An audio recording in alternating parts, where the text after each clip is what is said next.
If you're watching this, you're probably a sissy. Sissy, a colloquial construction of sister, defines an effeminate man. Sissies are grotesque, in the sense that the collision of the male body with feminine attributes destabilizes the Western colonial binary conception of gender. Harry Osborne Thomas Jr. observes the paradoxical nature of grotesque imagery. It both repels and attracts. The two ends of the effeminate paradox are effeminacy as the threatening grotesque, and effeminacy as the fascinating grotesque. As Alan Sinfield notes, Aristotle first utilized the term effeminacy to describe a male falling away from the purposeful reasonableness that is supposed to constitute manliness into the laxity and weakness conventionally attributed to women. This fundamentally misogynistic connotation indicates sissy's function as a disciplinary tool. To call a man a sissy is to negate his manhood, for a woman is a failed man. Whereas sissy conflates feminine gender performance and sexual orientation, constructions of manhood did not always wholly consider sexual acts.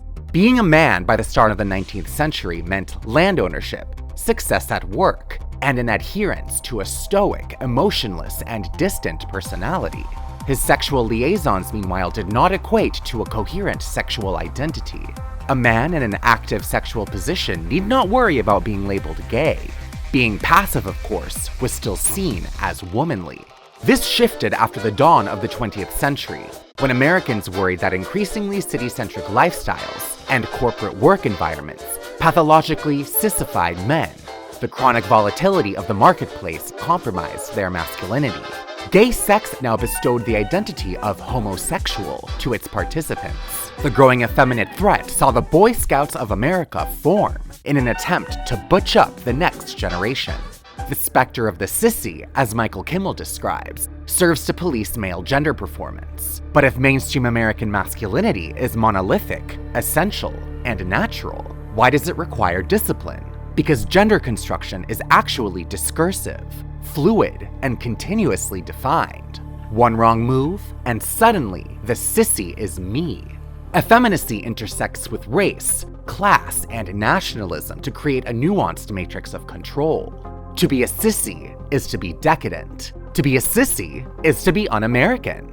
At the same time, to be a sissy is liberatory. The sissy reveals that femininity is not the sole jurisdiction of the cis-straight woman, nor is masculinity the inherent dominion of the man. The sissy highlights the multiplicity of self. I am not one or another. I am all, and I am none. Be a sissy and be free.